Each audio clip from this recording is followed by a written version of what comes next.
Losing hurts. More than winning feels good. This isn't just a feeling. It's a deeply wired human trait. Imagine you find a $100 bill on the street. You feel great. Now imagine you lose a $100 bill that was in your pocket. The sting of that loss feels twice as bad as the joy of the gain. This simple truth explains more about investing mistakes than any complex financial theory ever could. It is the root of so much financial pain, a small psychological quirk that can derail decades of patient saving and careful planning. We are programmed to avoid loss at all costs, even when the cost of avoiding it is greater than the loss itself. Consider my friend, let's call him Dave. A few years ago, Dave had invested a modest sum, about $10,000, into a simple, broad market fund. For a year, everything went up. He was happy. He felt smart. Then, the market dipped. Most investors underperform the very investments they own. This sounds impossible, but it's true. The reason is surprisingly simple. People do not lose money because the market is rigged or because they lack a secret formula. They lose money primarily due to a handful of predictable, self-inflicted wounds. The first and most common is reacting emotionally. We see markets go up, feel the thrill of greed, and buy high, convinced the party will never end. Then, when markets inevitably fall, the sharp pain of fear takes over, and we sell low to stop the bleeding, locking in our losses right at the bottom. The second major cause of loss is the siren song of market timing. They try to guess when the market will peak so they can sell. They try to predict when it will bottom so they can buy back in. Nobody can consistently predict the future, yet the urge to try is irresistible. For example, an investor might sell everything after a good year, expecting a crash. The market then proceeds to rally for another 2 years, and they miss out on all those gains, waiting for a dip that came and went while they were sitting on the sidelines. A third, more subtle enemy is the slow drain of fees and the friction of overtrading. Compounding is the engine of wealth creation. Albert Einstein is often credited with calling it the eighth wonder of the world. The definition is simple. Compounding is your money making money, and then that money making more money. It's a process of exponential growth. It's not intuitive. Our brains think in straight lines. We expect if we work twice as hard, we get twice the results. Compounding doesn't work that way. It starts slowly, almost invisibly, then accelerates, creating a snowball of wealth. Let's use a very simple numeric example. Imagine you invest $100. It earns 10% in the first year. You now have $110. The next year you earn 10% again, but this time it's 10% on $110. That's $11 in earnings, not $10. New total, $121. Year 3, 10% on $121, so we're 12 on 10. Year 4, 10% on $133.10, approx. The growth feeds on itself, accelerating each year. After 10 years, about $259. After 20 years, about $672. After 40 years, over $4,500. The first decade gave you about $159 in growth. The last decade gave you over $2,000. The money was the same. The time was the same. The rate of return was the same. Only thing that changed, more time for the process to work. Crucial insight, the single most important ingredient for compounding is time. It's not about secret stocks or a spectacular one-year return.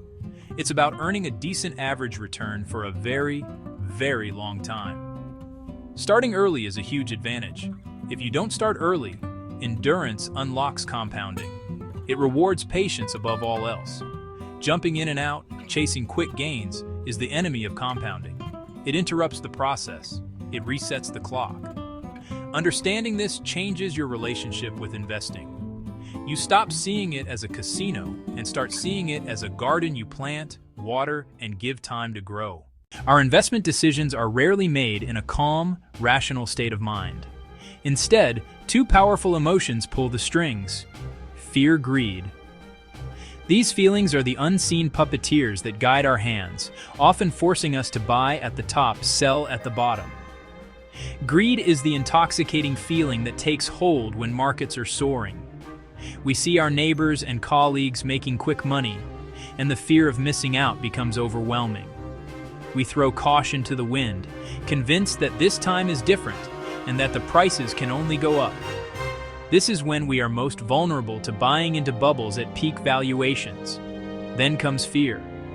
Fear is a far more powerful emotion than greed. The pain of a loss is felt more acutely than the pleasure of a gain. This bias is called loss aversion. When markets turn and portfolios drop, primal survival instincts kick in. The logical, long-term brain gets shoved aside by the panicked part that screams, "Get out now before you lose everything."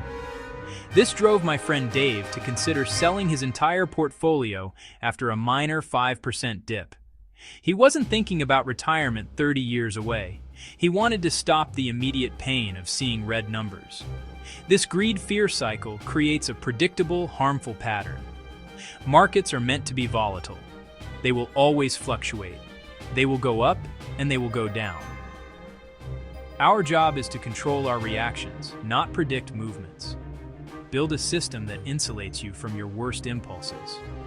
You cannot eliminate fear or greed. They are human. But you can build a framework and mindset that acknowledge them and stop them from dictating your financial future. Make rules you follow in good times and bad, so decisions come from your rational brain, not your panicked one. The best way to combat emotional decision-making is to have a simple, robust plan that you create when you are calm and rational. This blueprint is your constitution, your guide through the inevitable storms of market volatility. The first step is the most important. Set clear, written goals. Why are you investing? Retirement in 30 years? A house down payment in 10 years? Your child's education in 15? Defining your time horizon is critical. Money you need in the short term should not be exposed to market risk.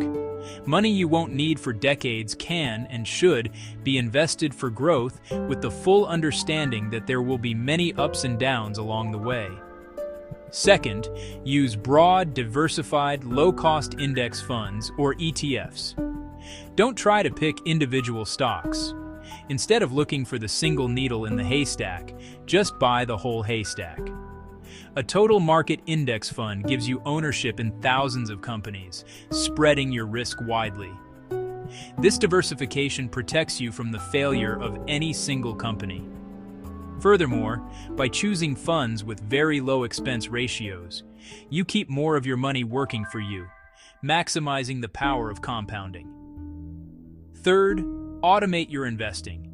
This strategy, known as dollar cost averaging, forces you to invest consistently, whether the market is up or down.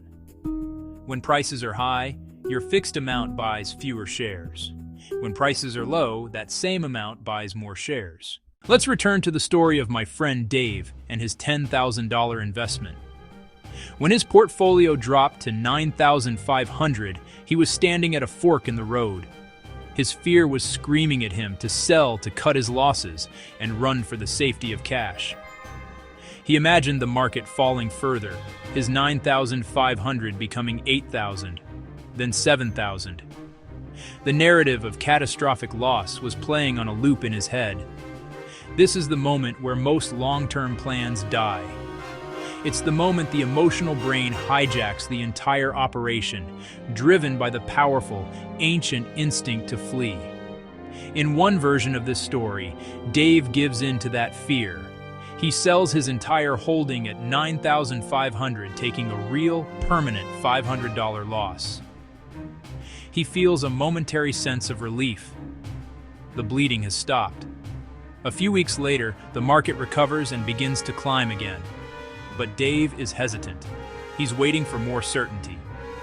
The market continues to rise, passing its old high. Now Dave feels foolish for selling and is afraid to buy back in at a higher price. He waits for another dip that never seems to come. Years go by. His $9,500 in cash is eaten away by inflation, while the market he abandoned has doubled in value. He lost far more by trying to avoid a small loss than he would by staying put. But that is not what happened. After our conversation, Dave took a deep breath and made a different choice. He chose to do nothing. He acknowledged the fear but refused to act on it. He reminded himself he was investing for retirement, decades away. He deleted the stock app from his phone and decided not to look at his balance for 3 months. It was a difficult act of self-discipline, trusting the calm plan over the panic. It was a vote of confidence in the long-term upward trend over short-term noise. Years have passed since that day. The market has had other dips and even bigger rallies. Dave's $10,000, briefly $9,500, is now worth significantly more. He never sold. He continued his automatic investments every month, buying more shares during downturns and more during upturns. The small dip is now just a tiny blip on his long-term chart.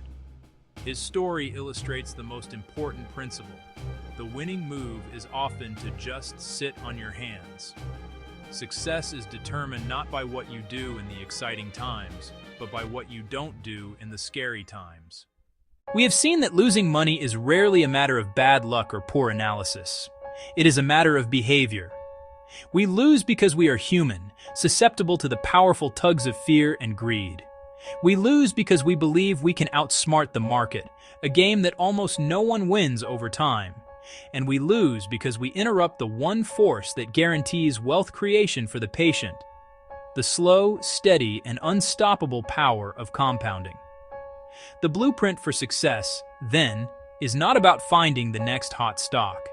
It is about building a system that protects you from your own worst instincts. The path to becoming a successful long-term investor is paved with simplicity, patience, and discipline. It requires you to accept that you cannot predict the future and to focus instead on what you can control: your savings rate, your costs, and your own behavior. It's about choosing a sensible, diversified strategy and then sticking with it through good times and bad. The goal is not to have an exciting investing journey filled with dramatic wins and losses. The goal is to have a boring one, where your wealth grows so slowly and predictably that you barely notice it, until one day you look up and are amazed at how far you've come. To start today, you don't need a fancy financial advisor or a complex algorithm. You just need to build a few simple habits. First, write down your financial goals and your time horizon. Be specific. This is your why, and you will need to refer back to it during periods of market stress. Second, open a low-cost brokerage account and set up an automatic, recurring investment into a broad, diversified index fund. Automate your savings. Pay yourself first, always. This is the single most effective action you can take to build wealth. Finally, commit to ignoring the noise. Delete the stock market apps from your phone. Stop watching financial news channels. Your plan is automated. It's working for you in the background. Your job now is to let it work. Let compounding do its quiet magic. Let time be your greatest ally. Building wealth is not a sprint. It is a marathon. It is a long, slow, and ultimately rewarding journey. Be patient, stay the course. Stop losing, and you will give yourself the best possible chance to win.